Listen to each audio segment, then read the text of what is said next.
Bom, então nessa aula nós vamos falar sobre áreas de superfícies de revolução. O nosso objetivo é simples, é simplesmente definir a área da superfície gerada pela rotação em torno do eixo x da curva de uma função contínua não negativa, né? Essa função ela não pode ser negativa, e x variando de A até B, certo? Ou seja, nós queremos o seguinte: você tem aqui essa curva y igual a f de x. Ó, x de A até B, ela é positiva, e você vai girar ela em torno do eixo x, gerando uma superfície. Você vai girar apenas a curva. Eu vou tentar ser mais sucinto, né, nessa aula, porque a ideia da construção da integral para calcular a área da superfície que a gente quer é semelhante ao que a gente fez em comprimento de curvas, certo? Pronto. Então, você já está vendo aí qual é a superfície de revolução. Bom, eu vou precisar do seguinte. Para nos ajudar, imagine que você tinha aqui um segmento, ó, e você girou esse segmento em torno do eixo X, um segmento inclinado. Então você tem o que nós conhecemos aqui por um tronco de cone. E a área do tronco de cone é algo já conhecido desde o ensino médio. Se você não viu no ensino médio, você pode pesquisar no Google ou no YouTube, que você vai encontrar facilmente algo sobre a área de tronco de cones. Mas enfim, se esse comprimento que eu coloquei aqui de vermelho, se ele mede ΔS, e se aqui esse raio, ó, for y1 e esse outro raio aqui, ó, for y2, então a área do tronco de cone, a área do tronco de cone vai ser igual a 2π y1 mais y2 dividido por 2 vezes ΔS. Isso aqui é a área do tronco de cone. Isso aqui vai nos ajudar. Nós vamos utilizar o tronco de cone para tentar chegar numa fórmula para a área da superfície gerada pela rotação dessa curva em torno do eixo x. Então, nós vamos fazer o seguinte. Por exemplo, imagine que você considera um segmento assim, ó, ligando dois pontos da tua curva. E aí esse segmento você gira ele em torno da reta, né? Do eixo x. Quando você faz isso, você obtém aqui um tronco de cone. Aí você vem e calcula a área desse tronco de cone aqui. Você sabe calcular a área desse tronco de cone. Certo? Vamos dizer que você fez assim, que você dividiu a tua curva em vários segmentos assim. Você considerou vários segmentos ao longo da tua curva. Então tu chega no késimo segmento desse, né? Se você aumentar ele aqui, você vai entender o que está acontecendo. Vamos dizer que foi essa situação. Aí você está aqui num késimo segmento. Ele tem comprimento, eu vou dizer que o comprimento dele é justamente, eu chamei aqui ΔS, né? Bom, assim, eu vou chamar de LK, né? Esse comprimento aqui. Aí você tem esse triângulo retângulo, aqui é ΔXK, aqui é ΔYK, do mesmo jeito como a gente fez no caso das curvas, né? Mas aí, quando você for calcular a área desse tronco de cone, como é que vai ficar essa área? Lembrando, né, que LK, a gente já viu, é a raiz quadrada de ΔXK quadrado mais ΔYK ao quadrado. Isso aqui a gente já viu. Isso é o LK. Muito bem. Aí, só que esse LK aqui, veja, na fórmula ele aparece aqui, ó. É o nosso ΔS. O nosso ΔS. Aqui você tem, mesma coisa, aqueles pontinhos assim, né? Deixa eu ver aqui. Então, por exemplo, aqui, ó, vamos dizer que é um xk. Aí aqui tu tem a altura, ó. Essa altura seria f de xk. A altura desse ponto, ó. Como se eu tivesse assim, né? Ó.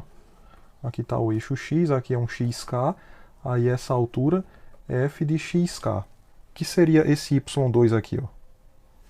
Seria esse raio, ó. Tô falando desse raio nessa situação aqui, né? E esse outro y1 seria esse daqui, pequenininho, né? Quando você está aqui num xk-1, aqui você teria um f de xk-1. Pronto, de maneira que, veja, a área, eu vou chamar de AK, seria a área de um késimo tronco de cone, como esse. Ele seria 2π, aí aqui apareceria f de xk-1 mais f de xk dividido por 2, certo? E o ΔS seria essa raiz aqui.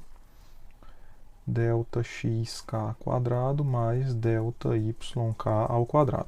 Pronto. Isso aqui seria a área de um késimo tronco de cone. Só que aí você já sabe o que a gente faz, né? A gente soma tudo e depois a gente passa o limite quando n vai para infinito desse somatório. Aí esse daqui é o que vai dar a área. E quando você faz isso é interessante porque esse 2π vai permanecer. Isso aqui vai virar a função f de x. E isso daqui você vai usar aqui dentro o teorema do valor médio. Você pode usar o teorema do valor médio aqui. E aí não tem jeito, vai aparecer derivada. Mas o interessante é que esse negócio ele vai virar a raiz de 1 mais f' de x ao quadrado. Quando você usa o teorema do valor médio de uma forma análoga como a gente fez lá no caso das curvas. E aí, né, com tudo isso, a nossa conclusão é a seguinte, né? Lembrando que esse processo de limite, antes de eu escrever a conclusão, né? Esse processo de limite, dessa soma dessas áreas desses troncos de cones, significa que você está aumentando a quantidade de segmentos ao longo da tua região. E quando você aumenta a quantidade de segmentos, você vai diminuindo, né, o comprimento de cada um deles. É isso que significa esse limite. E aí, não só diminuindo, mas somando todos. Certo? Então tem uma ilustração aqui na animação para lhe dar uma ideia mais ou menos desse procedimento que eu estou falando aqui. Mas no fim das contas, quando você tomar o limite e essas coisas viram isso e tal, aí você chega à seguinte conclusão. A nossa definição 1 é que se f de x é continuamente derivável, é aquela história, a função tem que ser suave, né? A curva. Então, se ela é continuamente derivável em AB, a área da superfície gerada pela rotação dessa curva, y igual a f de x, em torno do eixo x, vai ser... Então, o limite daquelas somas que eu construí agora há pouco vão se transformar na área, eu estou chamando essa área de S, a área da superfície de revolução, vai ser a integral de A até B, 2π, que vem lá da forma do tronco de cone, esse y foi aquele negócio de y1 mais y2 dividido por 2, né? Ou seja, o raio maior mais o raio menor dividido por 2. Aquilo se transformou na função. E aqui a raiz quadrada, que veio do teorema de Pitágoras, quando eu estava calculando aquele ΔS, né? Chama lá de altura do cone, certo? Aquela altura lateral, né? Que não é bem a altura. Quando você tinha lá o tronco de cone, né? Era esse ΔS aqui, essa lateral aqui.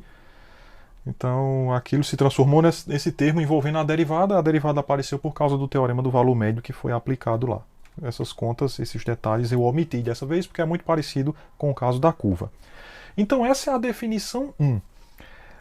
Eu tenho uma segunda definição que é para o caso de a sua curva girar agora em torno do eixo y. Se ela girasse em torno do eixo y, você obteria a seguinte definição 2. Se x é g de y positiva, Essa f aqui também era positiva, é que eu esqueci de colocar, viu? Então, se essa função é continuamente derivável no intervalo CD do eixo y, a área da superfície gerada pela rotação da curva x igual a g de y em torno do eixo y é quase a mesma fórmula, só que onde for y aqui, você troca por x, né? E onde for x, você troca por y. Então, a fórmula é essa, né? Obviamente, a tua integral agora está em função de y, certo? Mas ainda tem outro caso interessante que a gente vai tratar na definição 3. Se uma curva lisa, x igual a f de t, y igual a g de t, ou seja, eu poderia ter feito essa coisa com uma curva parametrizada, girando em torno do eixo x ou do eixo y. Então, se a curva lisa é percorrida exatamente uma vez, quando t varia de A até B, então a área das superfícies geradas pela rotação da curva em torno dos eixos é, primeira situação, se você rotacionar em torno do eixo x, a área da superfície é essa daqui, 2πy, e aqui a raiz de dx dt quadrado mais dy dt quadrado, a integral sempre em relação a t. Então girou em torno de x, aí aparece aqui a expressão de y em relação a t, né? E se você girar em torno do eixo y, é a mesma fórmula, veja, aqui a raiz é a mesma, só que girou em torno de y, o que aparece aqui é a função x, né? X em função de t. Certo? Então, é isso. Essa mesma coisa acontece aqui, ó. Quando você girava aqui, por exemplo, em torno do eixo x, aparecia aqui o y, né? Mas aqui é dy dx, né? E aqui, quando você girava em torno de y, aí aqui aparece x, ó. E aqui dx dy, e aqui a função, a integral é em relação a y, né? Pronto. Então são essas as fórmulas que a gente vai estar utilizando para resolver os nossos exercícios que vêm a seguir. Então agora determine a área da superfície gerada pela rotação em torno do eixo x dessa curva. Aqui está o gráfico dessa curva. A escala está um pouco desproporcional, mas não tem problema. Você quer y igual a 2 raiz de x, é a tua curva, com x de 1 até 2. Então, 1, né? 1 até 2 é aqui, ó. Certo? Eu fiz assim só para ficar grande aqui o pedaço da curva no nosso desenho. Certo? Então a superfície ela é gerada pela rotação dessa curva aqui em torno do eixo x. Certo? Em torno do eixo x. Pronto, então o que você deve fazer não é nada demais aqui. Lembre da fórmula, né? A fórmula é aqui. Aqui está a fórmula. Certo? Está girando em torno do eixo x, aparece y aqui, ela é em relação a x, a tua integral, né? Então você tem que calcular o seguinte, né? Temos. O que é que você vai calcular aqui? Bom, o teu y é 2 raiz de x. Então, o dy dx vai ser esse 2 vezes a derivada de raiz de x é 1 sobre 2 raiz de x, então isso é 1 sobre raiz de x. Aí, o dy dx ao quadrado, ele vai ser 1 sobre x, certo? Ou seja, 1 mais dy dx ao quadrado é 1 mais 1 sobre x. Ou então x e aqui x mais 1, né? X mais 1 sobre x. Pronto. Vai ser isso. O limite inferior de integração, que é o valor de A, vai ser 1. E o valor de B é 2. Acabou. Logo, você tem que S é a integral de 1 até 2, 2π. No lugar de y você coloca 2 raiz de x. E no lugar da raiz de tudo isso aqui você coloca, né? No caso, raiz de 1 mais dy dx quadrado, a gente calculou. É x mais 1 sobre x dx. Aqui tu tem 2π vezes 2, que é 4π, pode sair da integral. Aí integral de 1 até 2. Aí aqui tu tem raiz de x, aí aqui é raiz de x mais 1, dividido por raiz de x. Porque raiz da divisão é a divisão das raízes, né? Então fica assim. Ora, essas raízes aqui você cancela. E aqui ficou apenas 4π, integral de 1 até 2, raiz de x mais 1 dx. Veja que isso é 4π, a primitiva é 2/3 de x mais 1 elevado a 3/2, isso aqui de 1 até 2. E aí, quando você faz toda essa conta usando o teorema fundamental do cálculo, você pode parar esse vídeo e fazer. O resultado é 8π sobre 3.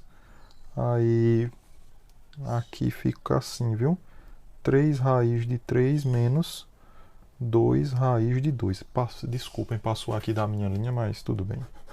Então, esse é o resultado. Agora, considere o segmento de reta x igual a 1 menos y, com y de 0 até 1. Ele é girado em torno do eixo y, gerando um cone. É fácil esse cone, né? Assim, ó. Superfície cônica. Determine sua área de superfície lateral. É que quando você aplicar a integral, ela de fato só calcula a área lateral, né? É isso. E como você vai girar agora em torno do eixo y, a fórmula é essa, né? Aparece x aqui dx dy, e a tua integral é em função de y. Pronto. O que é que você vai fazer aqui? Mesma coisa. Temos x igual a 1 menos y. Aí você vem e calcula dx dy. A derivada disso aqui em relação a y é apenas menos 1. Você calcula o quadrado disso, dá 1. E quando você calcular 1 mais dx dy ao quadrado, isso vai dar 1 mais 1, que é igual a 2. Quer dizer, todos os elementos, assim, faltando aqui os limites, né? Os limites são c igual a 0, a tua curva está compreendida de 0 até 1, né? E d igual a 1. Logo, a área da superfície, deixa eu traçar uma linha aqui, porque eu invadi aqui o espaço da direita, né? Então você vai ter que S é igual a integral de, o C é 0, o D é 1, aí 2π, o x é 1 menos y, e aqui fica a raiz quadrada de quem? De 1 mais dx dy quadrado, que a gente acabou de ver que é 2 dy. Então isso aqui é igual a 2 raiz de 2π é constante, sai da integral. Fica aqui, integral de 0 até 1, de 1 menos y dy. Vai ficar somente isso. Ora, mas isso aqui é 2 raiz de 2π, a primitiva é, primitiva de 1 é y, primitiva de y é y quadrado sobre 2, de 0 até 1. Pronto, resolvendo isso aqui, você chega a π raiz de 2. Esse é o resultado. E agora vamos ao nosso exemplo 3, a parametrização do círculo de raio 1 centrado no ponto 0,1 no plano XY é essa daqui, ó. É interessante porque quando você tem um círculo centrado na origem, assim, de raio 1, a parametrização é x igual a cosseno de t, y igual a seno de t, como a gente já viu nas aulas de curvas, né?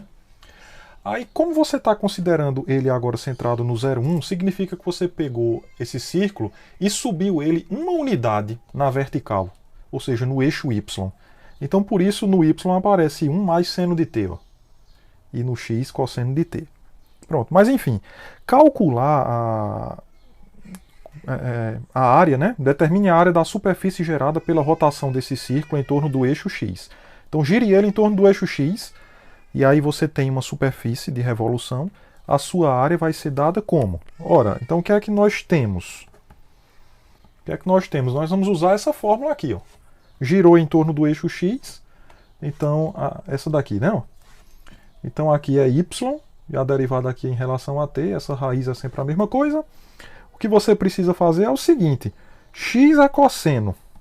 Então você vem e calcula dx dt. Dx dt vai ser menos seno de t, e o dx dt quadrado vai ser seno ao quadrado de t. Aí você vem aqui e faz a mesma coisa com o y. O y é 1 mais seno de t, dy dt, derivada de 1 é 0 e derivada do seno é o cosseno de t, e dy dt quadrado vai ser o não, errei aqui, vamos botar aqui embaixo. Dy dt quadrado vai ser cosseno quadrado de t. Logo, a área da superfície de revolução é a integral de... Você está vendo também que o c aqui é... O c não, o a, né? É o limite inferior, vai ser 0 e o b vai ser 2π. Então, essa área vai ser a integral de 0 até 2π. Aí fica 2π, y, só que y é 1 mais seno de t nesse caso. Aí raiz quadrada de dx dt quadrado mais dy dt quadrado. Dx dt quadrado deu seno quadrado, mais dy dt deu cosseno quadrado de t dt. Então ficou assim, esse 2π é constante, pode sair, integral de 0 a 2π, aí ficou 1 mais seno de t, e isso daqui é igual a 1, né? Então aqui ficou apenas dt. Ou seja, isso é 2π, a primitiva de 1 é t, e a primitiva de seno, a gente sabe que é menos cosseno, né? Eu botei o mais aqui, né? Aí menos cosseno de t, assim. Isso aqui de 0 até 2π. Na verdade ficou 2π, t menos cosseno de t, de 0 até 2π. Então isso aqui é 2π, né? E quando você faz essa conta, na verdade, quando você faz a conta todinha, você pode pausar esse vídeo, usar aqui o teorema fundamental do cálculo, aplica o t a 2π menos isso aqui aplicado a 0, o resultado final é 4π ao quadrado. Então essa é a área da superfície de revolução desse exemplo. E assim finalizamos essa nossa aula.